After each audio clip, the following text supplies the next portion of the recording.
Welcome to your ultimate pit stop, Piston Pundit, where we break down more than just engines. We decode the global shifts revving through the supply chain. For decades, U.S. wheat was the industry benchmark, trusted from Chicago to Seoul. But by 2025, that dominance hit a hard stall. Nations like the Philippines, France, South Korea, and Mexico turned to Canada, Australia, and Argentina for steadier, smarter supply. Why the sudden switch? It's not just about price per ton. It's about predictability, politics, and tech-driven trust. From carbon compliance to logistical risk, the U.S. lost traction. Let's explore how the crown slipped.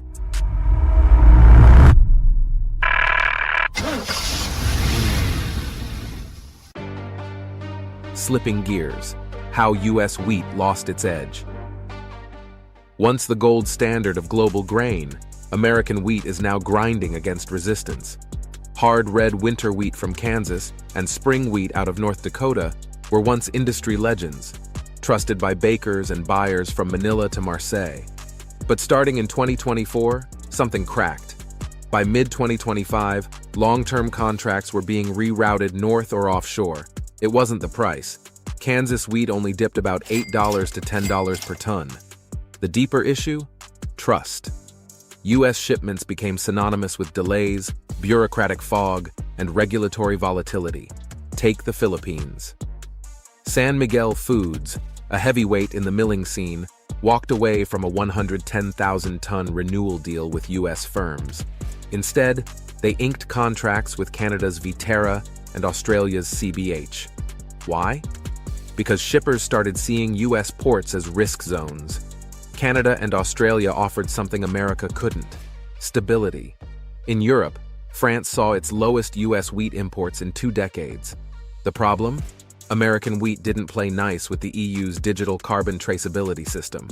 While Canada had QR-coded carbon data embedded in every batch, the U.S. was still stuck in paperwork purgatory. Under the EU's Carbon Border Adjustment Mechanism, CBAM, that's a delay and a deal breaker. So while U.S. wheat still has the horsepower in terms of protein and bake quality, its tech stack and compliance game just aren't race-ready. But grain chemistry soon proved to be just as important as grain logistics, fueling doubts when chemicals stall global demand. In today's market, it's not just what's in your grain, it's what's not. Enter glyphosate, the weed-killing chemical that's become the Achilles heel of American exports. In 2025, South Korea dropped a regulatory bombshell, a new glyphosate residue cap of 30 parts per billion, aligning with strict EU standards. The problem? U.S. wheat couldn't clear that bar. Hard red winter varieties were testing between 200 and 400 ppb, triggering retests on nearly a third of shipments and jamming port operations. Canada, meanwhile, saw this coming. Their 2023 Clean Farm Transition funded residue reduction across prairie farms. Saskatchewan even field-tested AI-guided drones for targeted glyphosate application, trimming chemical exposure by a staggering 90%. The results were immediate. Canadian wheat captured 62% of Korea's imports by mid-2025. For the U.S., that meant a $410 million revenue hit, and 6,200 jobs lost in North Dakota alone, according to the Parallel Economics Institute. In this new global track, food safety isn't just a checklist, it's a market advantage. And right now, Canada's running laps around America. Before we dive into how logistics tipped the scales even further, hit that like button and subscribe to Piston Pundit. Whether you're here for policy curves or powertrain torque, we've got your back on every turn. Border bottlenecks, and the high cost of uncertainty. While Asia and Europe cite residue and regulation, Mexico's shift was fueled by something every driver dreads: traffic. In 2025, new U.S. border protocols turned every shipment into a customs nightmare.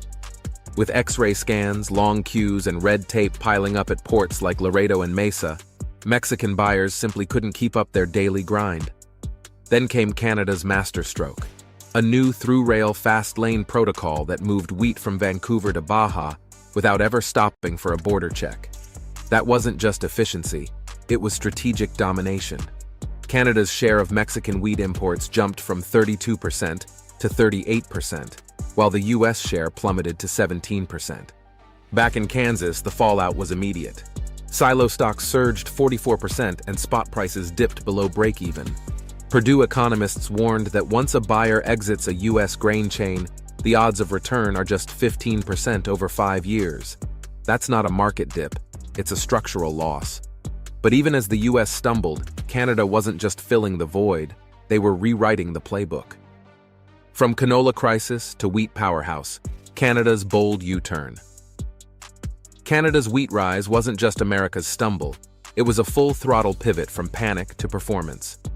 When China slapped a 100% tariff on Canadian canola meal, and the US added duties on canola oil, prairie farmers were staring down a disaster. But instead of idling in frustration, they downshifted and accelerated into wheat. Ottawa didn't leave them stranded. Through the $950 million Canadian protein supercluster program, policymakers funded digital infrastructure, traceability tools, and new high-performance wheat varieties. Fields once ruled by canola were suddenly pumping out 90 to 100 bushel per acre spring wheat. One farmer near Winnipeg called it a rebirth of the prairie belt, and buyers took notice. By 2025, Canada's wheat wasn't just filling ships, it was setting standards. Over 50 nations were tapping into real-time protein, moisture, and residue data, all accessible via QR code. This wasn't just grain, it was a tech-enabled supply chain. Even Australia's CBH Group adopted the model. Meanwhile, US exporters were still fumbling with emailed PDFs and patchy state protocols. The final seal of approval came in July 2025. Beijing greenlit the $34 billion Bunge-Viterra merger, giving Canadian grain a powerful foothold in Asia and Europe. Once laughed off as poverty grass, Canadian spring wheat is now leading a digital agricultural revolution, with tech, trust, and torque to match. So with Canada surging ahead, how did Washington respond? Washington's countermove, a last-chance fix, or too little, too late. With its global position slipping, Washington hit the ignition on a long-overdue response. In March 2025, the USDA rolled out the Strategic Grain Reliability Act, a legislative jumpstart aimed at restoring America's wheat reputation. It sounds promising. IoT sensors linking silos to federal labs, digital export certificates to ditch outdated paperwork, and geopolitical risk guarantees to calm jittery buyers. But here's the catch. It's all still stuck in the legislative slow lane. Budget fights, partisan gridlock, and a distracted capital are stalling rollout. Meanwhile, U.S. wheat futures continue their roller coaster ride. Even with June's 12-year high in preseason export volumes, America's global wheat share has withered to 10.5%, its third lowest in decades. We're shipping more, but with less weight behind each deal. Hoping to recapture ground, the USDA is eyeing new markets like India and Nigeria.